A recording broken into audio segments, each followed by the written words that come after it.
Hello friends, आज हम लोग कॉन्स्टिट्यूशन के फंडामेंटल राइट्स के बारे में सीखेंगे। इसमें ये कॉन्स्टिट्यूशन के पार्ट 3 में दिया गया है और ये आर्टिकल 12 से लेकर के 35 तक में कवर्ड है। Part 3 of the constitution, article 12 to 13। Fundamental rights जो है वो यूएसए के, अमेरिका के कॉन्स्टिट्यूशन से हम लोग ने बोरो किया है, उसी से इंस्पायर होकर के इंडिया के कॉन्स्टिट्यूशन में डाला गया है और इसको मैग्ना कार्टा बोला जाता है इंडिया के का। और ये भारत के लोगों के लिए एक राइट है ताकि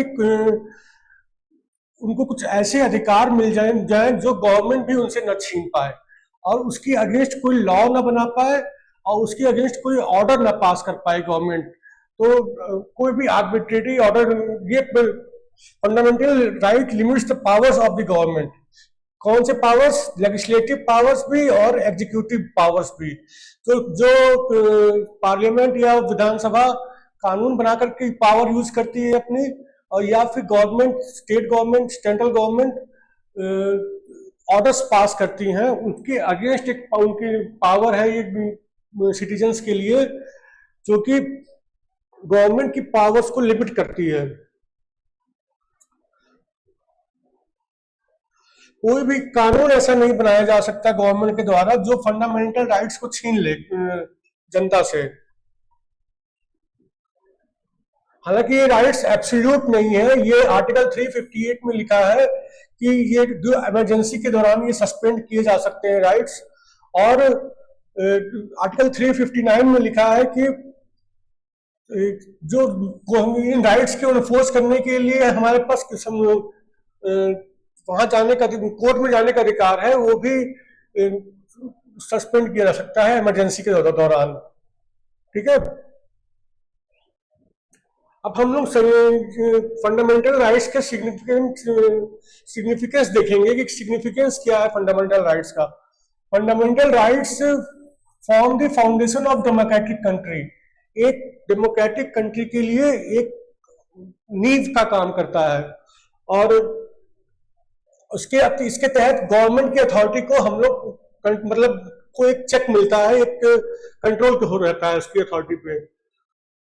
और इसके अलावा they ensure individual liberty and also his dignity and respect. Protection of minorities and weaker section of society is also ensured. Fundamental rights provide necessary conditions for the material and moral protection of human beings. और सबसे important बात, fundamental rights जो होते हैं वो ensure करते हैं rule of law in the country. कानून का एकाधिकार कंट्रोल करते हैं, बनाते हैं। अब इसी तरीके से फीचर्स देखेंगे फंडामेंटल राइट्स के क्या है। कुछ राइट्स तो केवल सिटीजन्स के लिए है और कुछ राइट्स सिटीजन्स और फॉरेनर्स दोनों के लिए होते हैं।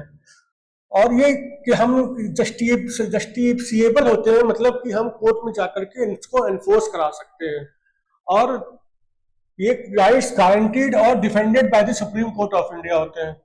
और लेकिन फंडामेंटल राइट्स को पार्लियामेंट चाहे तो अमेंड कर सकती है आर्टिकल 368 के तहत। कुछ फंडामेंटल राइट्स का application members of arm forces, paramilitary forces वगैरह के लिए, इंटेलिजेंस एजेंसीज के लिए रेस्ट्रिक्ट किया जा सकता है पार्लियामेंट द्वारा। कुछ फंडामेंटल राइट्स नेगेटिव इन कैरेक्टर होते हैं, मतलब कि ये काम गवर्नमेंट नहीं कर सकती है, और कुछ पॉजिटिव इन कैरेक्टर होते हैं जो कि सिटीजन्स को कुछ स्पेशल अधिकार देते हैं, स्पेशल प्रिविलेजेस देते हैं। अच्छा, फंडामेंटल राइट्स हैं क्या क्या? फंडामेंटल राइट्स 6 प्रकार के हैं। राइट टू इक्वलिटी आर्टिकल 14 से 18 तक में है। राइट टू फ्रीडम आर्टिकल 19 से 22 तक में है। राइट अगेंस्ट एक्सप्लॉयटेशन आर्टिकल 2324 में है। Right to freedom of religion article 25 से 28 में है। Cultural and educational rights article 29 से 31 में है। इसके अलावा right to constitutional remedies article 32 to 35 में है। यही सेम चीज इस डायग्राम में भी लिखा है। अच्छा, हम पार्ट 3 ऑफ द कॉन्स्टिट्यूशन में बार बार सब सुनेंगे द स्टेट। द स्टेट का मतलब क्या होता है? द स्टेट का मतलब उत्तर प्रदेश, बिहार, राजस्थान, पंजाब नहीं है। यहाँ द स्टेट का मतलब आर्टिकल 12 में बताया गया है, the state includes the government and parliament of India. Bharat सरकार और भारत की parliament, the government and the legislature of each state, सारे राज्यों की सरकार और उसकी लेजिस्लेचर मतलब विधानसभा, विधान परिषद। ऑल लोकल और other authorities within the territory of India और under the control of government of India.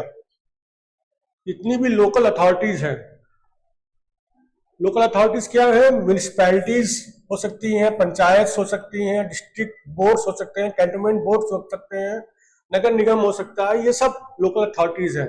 ये भी द स्टेट के अंदर आती हैं और द स्टेट में फिर वो फंडामेंटल राइट्स को टेक अवे नहीं कर सकते।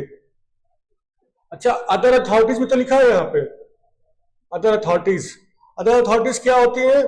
जैसे bodies created by the constitution, तमाम बॉडीज कॉन्स्टिट्यूशन द्वारा क्रिएट किए गई है, president of India, chief justice of India और दूसरी बॉडीज, और bodies created by statute, statute मतलब कोई कानून के द्वारा कोई बॉडी क्रिएट की गई, जैसे institute of chartered accountants of India, institute of company secretaries of India.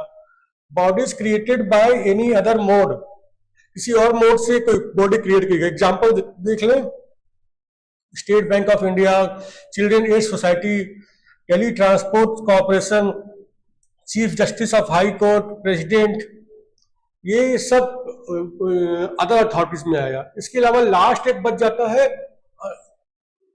Other authorities under the control of government of India. जो भी और कोई भी अथॉरिटी है ये गवर्नमेंट ऑफ इंडिया के अंडर कंट्रोल में है तो वो भी द स्टेट में आएगी। तो ये सारी authorities cannot make any law or pass any order that contravenes the fundamental rights of people. Public के फंडामेंटल राइट्स को कंट्रोवीन करे ऐसा कोई लॉ नहीं बना सकती ये सारी अथॉरिटीज, ये गवर्नमेंट्स, लेजिस्लेचर्स, और न ही कोई ऐसा ऑर्डर पास कर सकती हैं। और अगर उन्होंने ऐसा किया तो हम उसको कोर्ट में चैलेंज कर सकते हैं। इसी चीज को डायग्राम्स के माध्यम से समझाया गया है कि द स्टेट का मतलब क्या होता है, जो हम लोगों ने समझा। अच्छा, आर्टिकल 13 ये कहता है कि कोई भी लॉ जो बनाया गया है जो कि फंडामेंटल राइट्स के अगेंस्ट है, वो उसकी कोई वैल्यू नहीं होगी, वो नल एंड वॉइड होगा। तो हम आर्टिकल 13 देखेंगे, इसका क्लॉज 1 हमारे लिए रेलेवेंट नहीं है क्योंकि ये कॉन्स्टिट्यूशन बनने से पहले के लिए है। क्लॉज 2 देखते हैं, the state shall not make any law which takes away और abuses the rights confirmed by this part and any law made in the contravention of this clause shall to the extent of contravention be void. पहली बात तो ये the state मतलब जो हमने meaning सीखा the state का, गवर्नमेंट और लेजिस्लेचर अथॉरिटीज, ये कोई भी लॉ नहीं बना सकती जो पार्ट 3 ऑफ द कॉन्स्टिट्यूशन मतलब फंडामेंटल राइट्स वाला पार्ट जो है कॉन्स्टिट्यूशन का, उसको जो उन फंडामेंटल राइट्स को टेक अवे करती है, जो उसको छीनती है, ऐसा कोई लॉ ये लोग पास नहीं कर सकते। और अगर इन्होंने कर दिया ऐसा कुछ तो वो नल एंड वॉइड होगा।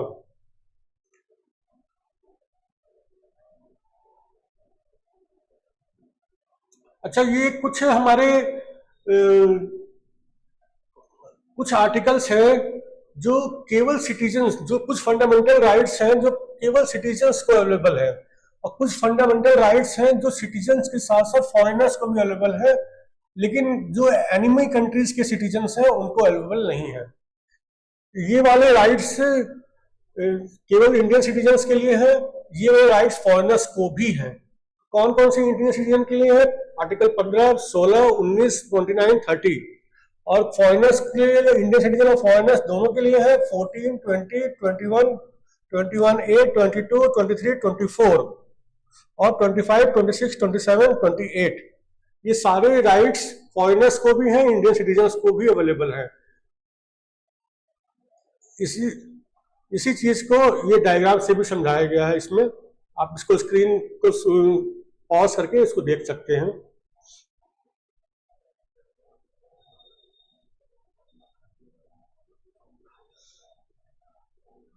ये डायग्राम के माध्यम